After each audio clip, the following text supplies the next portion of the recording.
My brothers, the path to becoming a high-value man is not found in the conquest of others, nor in the need to break another's will. It is found in the mastery of oneself. The enemy is not outside, it is within. It is the ego, that fragile illusion that seeks validation, that craves recognition, that fears loss. To rise above, you must break the chains of your own pride before you seek to humble another. Rule 1. Desire nothing, control everything. A man ruled by his desires is a man easily controlled. If you chase approval, affection, or attention, you make yourself weak. The high-value man desires only mastery over himself. Let others come and go as they will. Stand firm, needing nothing. Rule 2. Never react, only respond. The weak man is pulled by emotion, like a ship without anchor. He is angered by words, disturbed by rejection, and thrown off course by disrespect. The strong man remains unmoved. He does not react to provocation, he responds with wisdom. Power is found in composure. Rule 3. Speak little, prove much.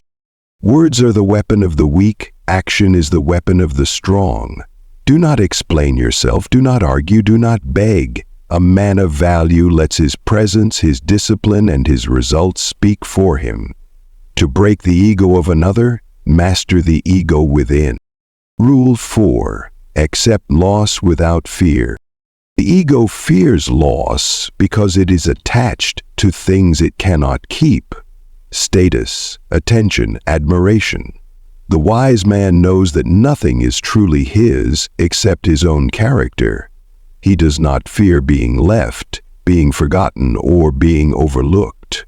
He welcomes loss as a test of his strength. Rule 5. Master solitude.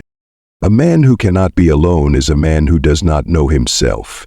He seeks distractions, company, and noise to avoid the silence of his own mind.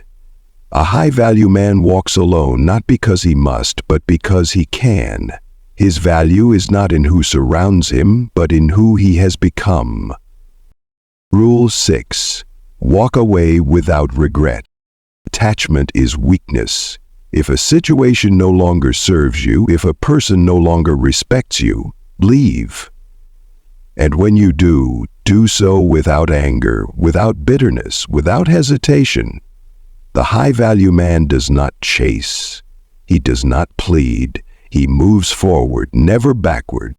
Rule 7. Be unshaken by praise or criticism. The ego swells at praise and crumbles at criticism. The strong man remains steady. He does not let admiration make him complacent, nor does he let rejection make him insecure. He is the same in victory and in defeat, because his worth is not given to him by others. It is built from within. Final thought. The true battle is not against another's ego, but against your own. The high-value man does not seek to break others. He seeks to master himself. And in doing so, he becomes the kind of man who is neither controlled nor controlling, but simply unshakable. The essence of true strength is not found in the power one holds over others, but in the mastery of oneself. A man who seeks to control another is, in truth, enslaved by his own desires, fears, and insecurities. The need to manipulate, to dominate, to prove superiority over others is a sign of an untrained mind, one that is ruled by external forces rather than internal discipline. The high-value man does not seek to break another's will, he seeks only to master his own. And in doing so, he rises above the need for validation, for approval, for recognition. He becomes self-sufficient, unshaken, and untouchable. A man who masters himself is not ruled by emotion. He does not react impulsively, nor does he allow his feelings to dictate his actions. He understands that anger, jealousy, and pride are weaknesses, not strengths. To be controlled by emotion is to be at the mercy of every insult, every rejection, every slight. A man who has mastered himself remains calm, not because he does not feel, but because he refuses to let feelings govern his life. He chooses his responses with wisdom, rather than letting external events pull him in every direction. It is in this control that true power is found, not in silencing others, but in silencing the need to react.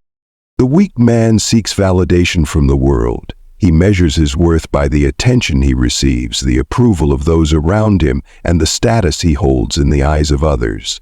This is a dangerous way to live because it places one's sense of self in the hands of forces beyond control. When validation is given, he feels strong. When it is taken, the high-value man, on the other hand, requires no such approval.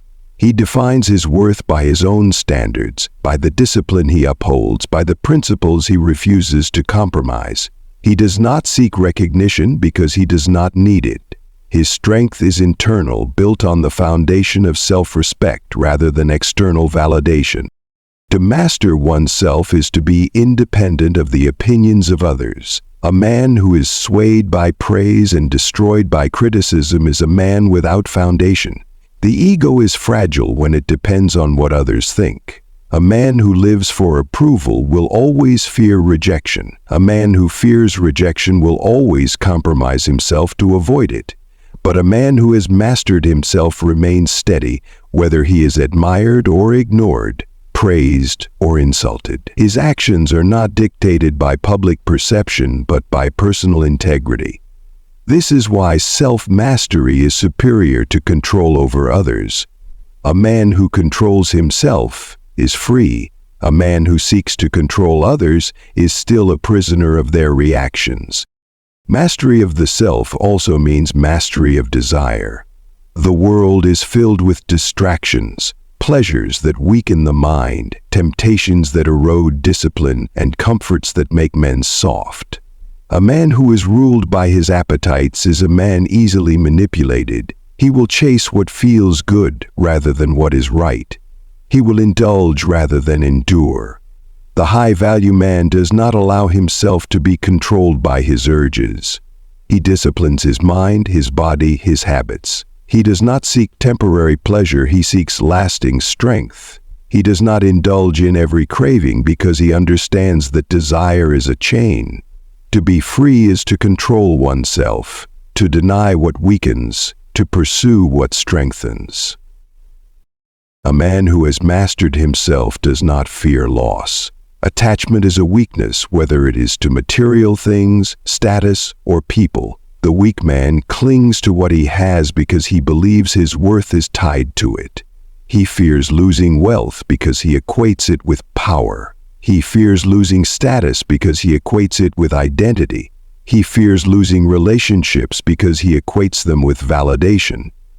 But the high-value man understands that nothing external defines him. If he loses everything, he remains the same because his strength comes from within. He does not hold on to what does not serve him. He is willing to walk away from any situation that compromises his principles. And in that ability to walk away, he holds true power. Mastering oneself requires solitude. A man who cannot be alone is a man who does not know himself. The weak man seeks constant distraction, fearing silence because in silence he is forced to face himself. He surrounds himself with people, noise, entertainment, not because he enjoys them, but because he cannot bear to be without them. The high-value man, however, embraces solitude. He does not fear being alone because he is not seeking anything outside himself to complete him.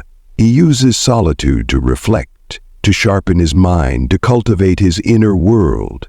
This is why a man who has mastered himself is never truly lonely. His strength is not found in others, but in his own self-sufficiency. Self-mastery is the foundation of resilience. Life will test every man. Hardships will come, failures will happen, and suffering is inevitable. The weak man crumbles in the face of difficulty because he has not built himself to withstand it. He complains, blames, and seeks comfort. But the man who has mastered himself does not break under pressure.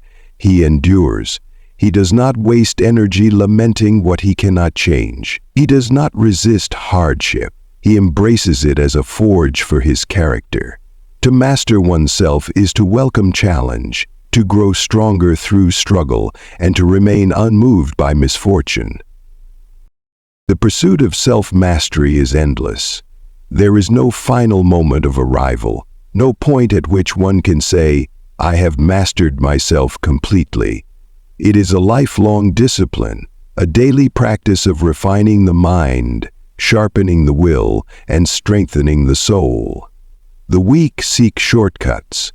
The strong understand that mastery is found in the relentless commitment to improvement. It is not in seeking to break others that true power is found, but in the unyielding pursuit of becoming the kind of man who is beyond being broken himself. Detachment is the foundation of true strength.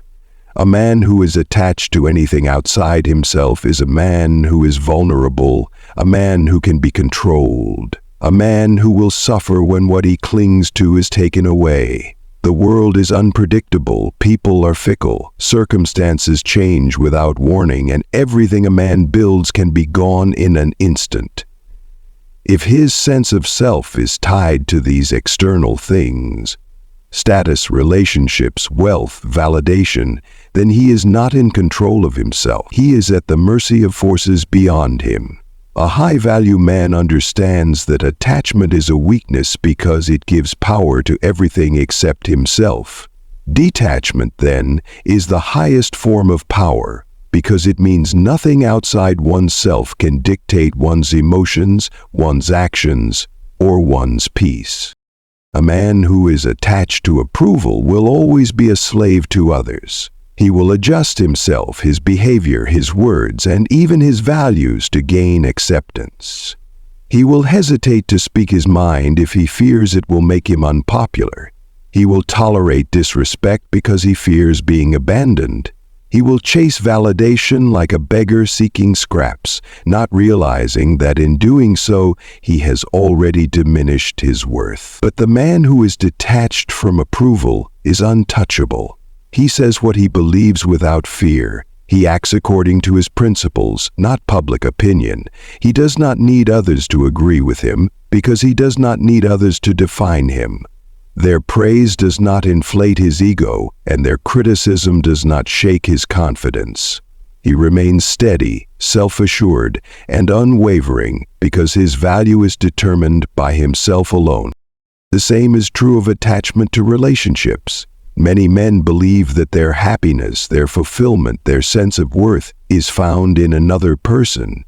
They make someone else the center of their world, the source of their joy, the validation of their existence. This is weakness disguised as love. It is neediness in its purest form, and it leads to suffering. When a man is attached to a person, he fears losing them, and when he fears losing them, he compromises himself to keep them. He tolerates what he should not tolerate. He accepts what he should reject. He becomes smaller, weaker, less than he truly is, all to avoid the pain of being left behind. This is not power. Power is the ability to walk away. Power is knowing that no person defines you, no relationship completes you, and no one is indispensable to your sense of self. A man who is detached from relationships does not love less. He loves without fear. He gives freely, but he does not depend. He enjoys the presence of others, but he does not need it. He does not chase. He does not beg. He does not hold on to what no longer serves him. He remains whole, with or without another, because he belongs to himself first. Material possessions are another illusion of security. Many believe that power is found in wealth, that status is measured by what one owns, that happiness is tied to luxury. But the pursuit of material gain, when driven by attachment, is another form of enslavement. A man who believes his worth is in what he owns is a man who will never have enough. He will chase endlessly, always needing more, always fearing loss, always restless. But a man who is detached from material things is free. He enjoys wealth, but he does not depend on it. He builds success, but he does not fear its absence.